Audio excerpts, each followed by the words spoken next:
Hello nerds and nerdettes, welcome to Mana Brain. So today we are back in the chair, and today we're doing something a little bit different. If you've already read the title and probably the thumbnail, we are doing Magic the Gathering Would You Rather, which means I also have my trusty iPad. I have a series of questions that I'm going to pose to you, and I'm going to give my thoughts and feelings on these things. But without any further ado, let's go ahead and dive on in. Okay, so up first we have, would you rather never be able to use mana rocks or utility lands? I'm basing this off the assumption of all the utility lands or mana rocks are not banned. I would rather give up the mana rocks as opposed to the utility lands. First off, things like Gaia's Cradle exist, so you can still get a lot of fast mana that way. Just the sheer amount of opportunities that the lands provide, I feel like that would be a little bit more advantageous than the mana rocks. Would you rather unban Dockside Extortionist or Mana Crypt? I would probably unban Mana Crypt. I think that one was probably the most misplaced in that announcement. However, the other thing with Dockside though is there's a ton of ways to go infinite. Also, I partially think that Mana Crypt is just going to get unbanned anyway, so keep holding. Okay, if you wanted to impact the meta of competitive play, you would have to unban Dockside. Yeah, I would say I have to probably unban Mana Crypt just because I think it was like the most unjustly banned. And also I think unbanning Dockside would require a little bit more knowledge about the current meta of CEDH, which I just don't have, being completely honest. Okay, so this next one's actually from the Reddit. There is a link in the description if you do want to join and be part of the conversation there. This one was, would you rather fight an enemy that starts with 3 1/1 goblins or with 20 extra life?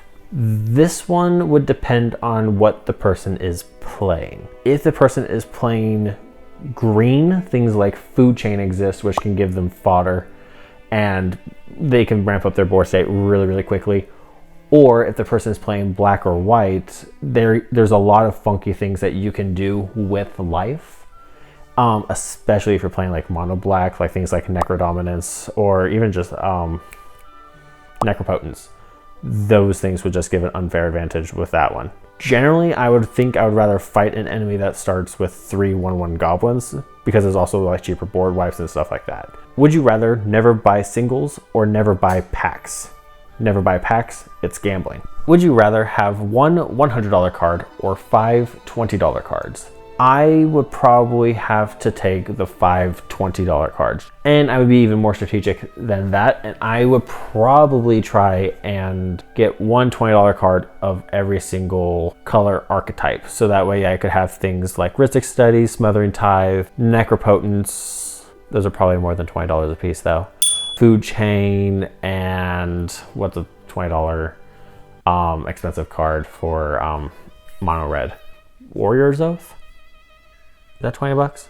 On the contrary though, if you had like a Mana Crypt, you can then put a Mana Crypt in every single deck. But the problem is that kind of locks you into one very specific either color archetype or play style. So I'm probably going to go with the 5 $20 cards just out of malleability reasons. And up next we have, might be the most controversial one, would you rather control the banned list or the reserved list? Ultimately, both of these control card prices. Okay, here's my rationality with this one. The banned list comes out of a lot of play testing and just generally improves the game as a whole.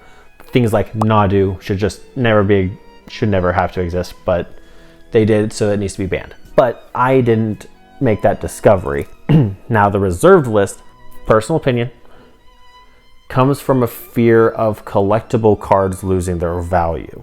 And as a result, those of us who play the game and are fine with proxies don't really care about the reserved list. And there can be some value to be had in that because Magic the Gathering is a trading card game. However, I think I would have to control the reserved list over the ban list because I don't think I'm good enough of a player to fully control the ban list. I do look forward to seeing what your answers are in the comments below. Whether you agreed, whether you disagreed, where you think I'm an idiot, where you think I'm smart. Probably less of the latter, but we'll find out. However, with all of that being said, thank you all so much for watching, and I will see you all in the next video.